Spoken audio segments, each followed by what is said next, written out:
Halo, aku rasalah kes apa ni lelaki didakwa bunuh bakar ibu diarah jalani pemeriksaan psikiatri cerita. Okey, yang kes ini berlaku dekat Alostar lah cerita dia. Kan?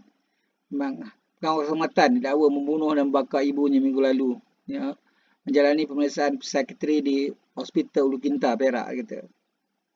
43 tahun, muda lah cerita dia. Tak bantah lah tu sangat cerita dia. Tapi punya rekod mental. Kan? Dia kata ada rekod mental. Okey, cerita dia macam inilah. Aku rasa bukan setakat Mamat ni lah cerita dia. Bukan saja Mamat ni seorang cerita dia. Aku cakap seboleh katakan kita patut setkan satu mandatory cerita dia. Mandatory lah cerita dia. Kepada semua orang cerita dia.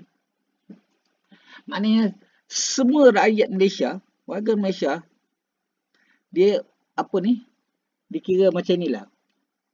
Kita kena buat satu, dipanggil satu mandatory. Kalau dia nak dapatkan benefit yang macam apa-apa pun benefit dalam kerajaan ke atau sebagainya cerita dia, dia mesti menjalani dua benda. Satu mandatory apa ni apa satu ialah mandatory ujian kecakapan diri cerita dia. Okey, ujian kecakapan diri. Maknanya dia orang kena testing lah cerita dia. Tapi ini tak apa mandatory tak. Tapi pada aku yang lebih yang mandatory adalah pemeriksaan kesihatan cerita dia. Setiap 5 tahun semua rakyat kena wajib ambil. Setiap orang kena ambil untuk upgradekan dia punya lesen memandu ke apa ke. Sebab cerita dia macam ni tu tak. Aku risau. Sebab makin hari makin ada banyak orang yang sakit mental. Bawa kereta lawan arus, pergi bakar rumah orang, pergi bunuh orang lah. Macam-macam ada masalah jenayah yang dikaitkan dengan mental, OKU. Contoh dia. Macam itu hari, kes pukul OKU dekat Kemaman kan cerita dia. Kalau kita tengok dari satu segi, yes, kenapa pukul OKU? Tapi kalau kita kaji balik, kenapa OKU tu bertindak macam itu? Kawasan itu tempat itu adalah confined space. Maksud dia dah daripada halang dah. Tapi dia masuk dengan motor kenderaan. Kawasan pejalan kaki tu cerita dia. That's why. Lepas tu dia dengan maki hamun lah, ngamuk-ngamuk dengan orang lah sebagainya. Mulut dia tak ada insurans dan sebagainya. That's why lah aku cakap.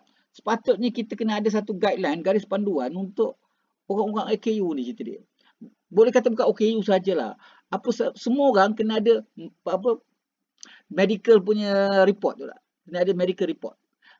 Pemeriksaan kesihatan sama ada kesihatan biasa atau kesihatan mental gitu. Semua lengkap. Setiap 5 tahun sekali barulah boleh renew lesen, memandu, renew apa sajalah cerita dia. Sebab apa? Contohlah kebanyakan yang jadi ini ialah sebab ni kerana bagi alasan mental. Bagi alasan sikit-sikit mental ada masalah tu kesihatan. So that's ini yang kita tanda cerita dia. Kita kalau boleh kita elakkan. Kalau kita dapat detect awal cerita dia, okey kita isolatekan dia. Kita bagi dia apa ni counselling ke, kita pantau ke, apa saja yang boleh buat cerita dia. Yang ini sepatutnya dibuatlah cerita dia.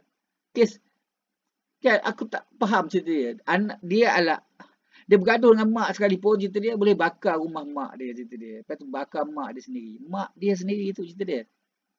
Umur 70 tahun. Aku tak faham cerita dia. Kalau mental sekalipun, dia ni dah berkahwin cerita dia. Kalau ikut cerita dia ni berkahwin, ada anak cerita dia. Macam mana dia boleh berkahwin kalau dia ada masalah mental cerita dia. Sepatutnya kalau nak berkahwin pun cerita dia, kita kena mandatory kan dalam tu. Apa ni pengisaran mental dia cerita dia. Kesihatan mental. Bukan saja kesihatan fizikal, kesihatan mental juga cerita dia. Baru boleh kata nak syarat-syarat untuk berkahwin dan sebagainya. Aku tak faham betul lah cerita dia. Dan ini yang kita patut buat lah cerita dia. Lepas itu kan, bila bersalah-salah macam ni kan, kadang-kadang aku ada satu kes itu hari, polis kena tetap sampai oleh orang gila cerita dia. Orang tu gila tu pakai parang sebagainya. Okey, aku cerita dia macam ni. Kita jangan gunakan senjata api. Untuk kes-kes macam ni, kita jangan gunakan senjata api cerita dia. Kita tahu polis nak boleh tembak, boleh bunuh pun cerita dia. Tapi ada time polis tembak memang mati cerita dia. Tapi ada time polis cuba nak elakkan supaya tak nak tu, cuba nak tangkapkan dia. Tapi aku rasa this is the best way, maknanya dibekalkan pada setiap petrolkar ke apa ni unit rondaan bermotosikal ke, mesti ada seorang pegawai yang ada taser cerita dia.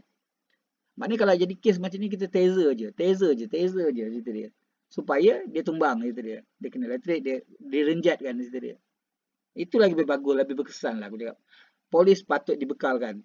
sama ada petrokar ke, anything kenderaan ke, atau pegawai yang keluar unit rondaan motosikal ke, atau unit rondaan berjalan kaki ke, kalau dia keluarkan 3 orang contoh atau 2 orang contoh dia, mesti salah seorang membawa juga taser. Salah seorang mesti ada bawa taser. Pistol memang dua-dua ada cerita dia, tapi taser kena ada bawa, salah seorang kena bawa cerita dia. This is the best way untuk kes-kes macam inilah cerita dia. Kita haraplah semua ni tak adalah berlaku akan datang lagi. Okey, assalamualaikum.